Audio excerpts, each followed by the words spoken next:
In today's video, I am going to be breaking down the differences between Canadian and American financial stocks, mainly the banks. And how we're going to do this is by looking at two different ETFs, but also really diving deep and seeing if it's a good buying opportunity right now while there's banks that are currently going under. So let's get down, let's check this out. Okay, so the first ETF we're going to look at is the BMO Equal Weight Banks ETF. It's ZEB or ZEB on the stock market. And the first thing that we want to look at is the yield. It's currently 4.1%, which is pretty solid. The volume versus average volume right now is in line with each other, so that's actually pretty good. You generally don't want to buy an overbought ETF or stock because that just means that there's just a lot of money flowing into it, and that price rise is generally because of that. Or if the stock price is going down, it's also generally because of that, and you want it to settle down just a bit. However, it's in line, so you are looking pretty good. It is currently being traded at roughly around $33 per share as well. If we're looking at the actual stock price, it is actually currently trading within a range. And in that range, it's near the bottom and just formed very recently a double bottom. This is quite interesting. Anytime you get these double bottoms right there, that is super interesting and usually a buying opportunity. If we look at the actual dividend as well, this stock this ETF in particular does pay a dividend every single month. But if we look year over year, it actually increases its dividend, which is fantastic, and that is exactly what you want to see. You never want to see an ETF or a stock decrease its dividend. It's actually had a 40% rise in its dividend over the past 2 years, which is absolutely fantastic. This ETF's top holdings are the big 6 Canadian banks, and it's supposed to basically hold them very equally, but as we can see, some of these bank stocks may have exploded or decreased more than each other since the last time they rebalanced it. So at this point in time, this is what you are looking at when it comes to what is inside the ETF. Its largest holding right now is actually my largest Canadian bank holding, which is National Bank of Canada. The next ETF we're going to be looking at is more of a full financial sector ETF, which is XLF in the United States. This is what follows the American financial system. Now, the American financial system is a little bit different than in Canada. The Americans have a lot more smaller banks. They also have a lot more banks overall, and they also do have more regional banks too. So that is something to keep in mind. Its average volume versus its current volume is below its average. So that just shows right now at least that there is not as much of an interest in this sector as there was over the past 30 to 60 days. Its yield is much lower. American stocks, financial stocks, usually, at least since 2009, do pay a lesser dividend than Canadian banks.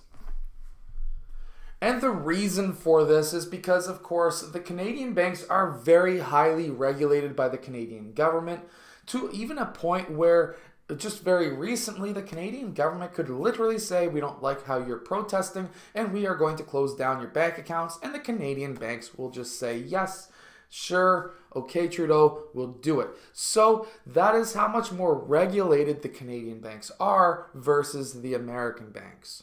Between these two ETFs, however, XLF does have an expense ratio, an MER of 0.1%. While Yahoo shows a 0% MER, it's actually 0.25, according to the actual BMO website. Now, if we actually look at the range that this was trading in, it was very similar to the Canadian banks as well.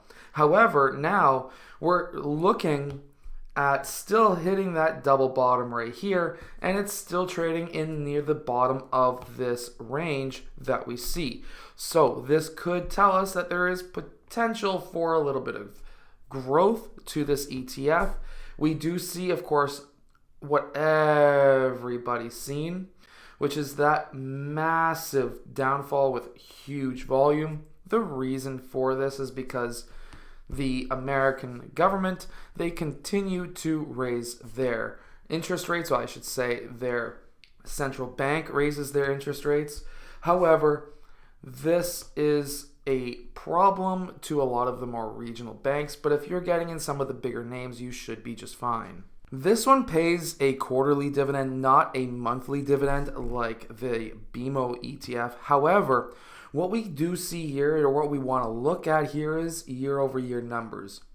So if we compare September to September, there is an increase in dividend. And if we go back even farther, September to current September, we can see that there is still a pretty large increase in dividend from about 5 years ago. So 4 years ago. So that is massive. That's huge. That's what you want to see.